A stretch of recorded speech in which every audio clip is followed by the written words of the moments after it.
यह प्रश्न है, यदि एक रेखा एक्स वाई तथा जेड अक्षों की धनात्मक दिशा के साथ क्रमशः 90, 60 तथा 30 का कोण बनाती है तो उसकी दिक् को ज्याय ज्ञात कीजिए। हमें यहाँ पर एक्स वाई जेड अक्षों की धनात्मक दिशा के साथ 90, 60 और 30 अंश के कोण दिए गए हैं और हमें दिक् को ज्याय ज्ञात करना है। हम हल करते हैं इसको।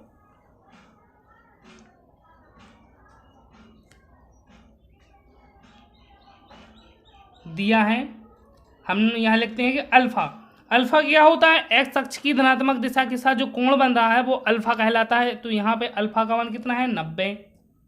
बीटा वाई अक्ष के साथ 60 और गैमा 30। माना रेखा के दिक् को ज्याय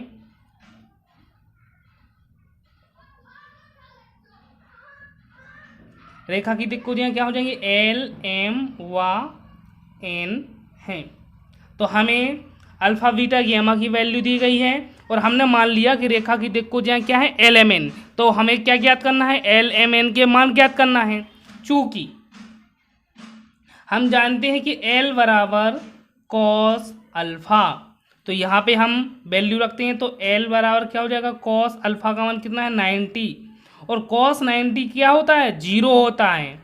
तो इस तरीके से हमें एल का मान क्या मिल जाएगा? 0 तथा एम बराबर कॉस बीटा। तो एम बराबर क्या हो जाएगा? कॉस बीटा का मान कितना है? 60 और cos 60 का मान 1/2 होता है। तो m बराबर क्या आ जाएगा? 1/2।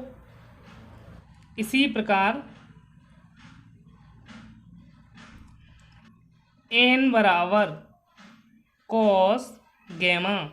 तो n बराबर cos गैमा की वैल्यू कितनी है? 30 और cos 30 बराबर कितना होता है? √3/2। तो इस तरीके से हम कह सकते हैं, अतः रेखा की दिक् को ज्याय जीरो, एल का मान 0, एम का मान 1/2 और एन का मान √3/2 है। हमें इसी को ज्ञात करना था। प्रश्न है, उस समतल का समीकरण ज्ञात कीजिए जो एक्स वाई तथा जेड अक्षों से क्रमशः 2, 3 और 4 का अंतःखंड काटती हैं। तो हमें एक्स वाई जेड अक्षों से अंतःखंड दिए गए हैं, हमें उस समतल का समीकरण ज्ञात करना है। तो हम लिखते हैं हल। दिया है, अंतःखंड दिए गए हैं और अंतःखंड को हम ए से रिप्रेजेंट करते हैं, एक्स अक्ष के अंतःखंड को, बी से वाई अक्ष के अंतःखंड को और सी से जेड अक्ष के अंतःखंड को। हमें ज्ञात क्या करना है?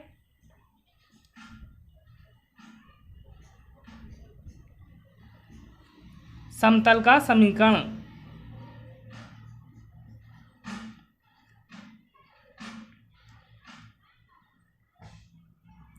चूंकि समतल का समीकरण उसका सूत्र होता है, यदि हमें अंतःखंड दिए होते हैं तो समतल का जो समीकरण होता है वो होता है x/a plus y/b plus z/c = 1।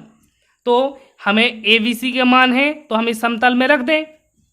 लिखते हैं ए बी व सी के मान रखने पर, इसलिए x/a का मान कितना है? 2 धन b का मान 3 धन z/c का मान क्या है? 4 बराबर 1। ये तो एलसीएम कितना आएगा? 12। 2 × 6 12 तो 6x हो जाएगा, 3 को 12 4y हो जाएगा और 4 3 12 3z हो जाएगा = 1 और 12 का पक्षांतर हो जाएगा, इसलिए 6x + 4y + 3z = 12। तो हम कह सकते हैं कि उस समतल का समीकरण जो है 6x - 4y - 3z = 12 है। प्रश्न है, एक रेखा का कार्तीय समीकरण x - 3/2 बराबर y - 5/4 बराबर z - 6/2 है। तो इस रेखा का सदिश समीकरण ज्ञात कीजिए। हमें रेखा का कार्तीय समीकरण दिया गया है और हमें इसका सदिश समीकरण ज्ञात करना है। हम इसको हल करते हैं।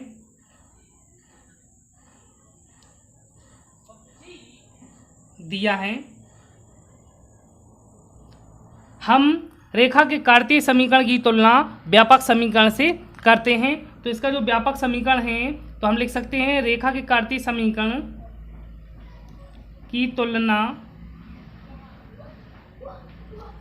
x - x1/a बराबर y - y1/b बराबर z - z1/c से करने पर।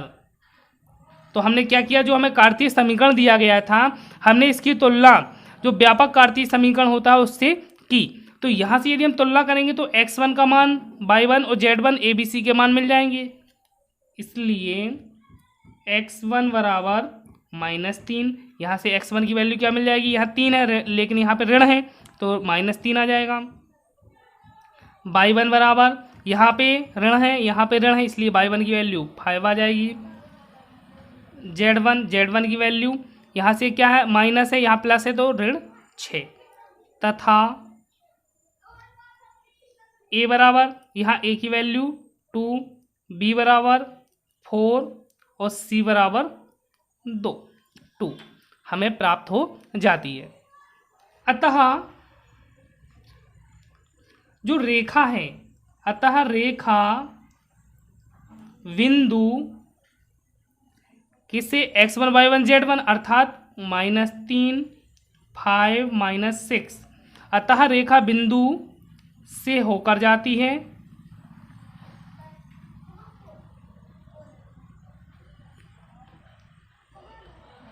तथा ABC इसके जो देख अनुपात दिए गए थे इसकी क्या होगी, इससे क्या बनेगी, एक समांतर रेखा का समीकरण बनेगा तो उसके समांतर होगी। अतः रेखा बिंदु ऋण 3 5 ऋण 6 से होकर जाती है तथा सदिश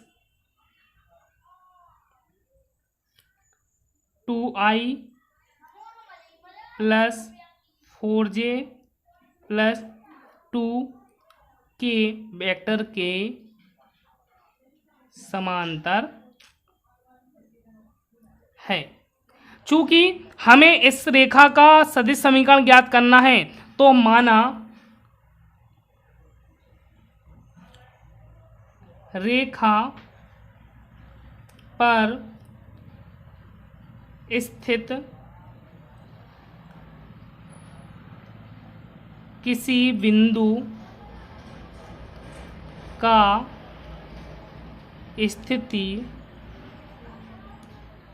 सदिश r वेक्टर है। अतः इसलिए r वेक्टर बराबर क्या हो जाएगा, -3i + 5j -6k + lambda 2i + 4j + 2k। तो इस तरीके से हमें रेखा का सदिश समीकरण प्राप्त हो जाता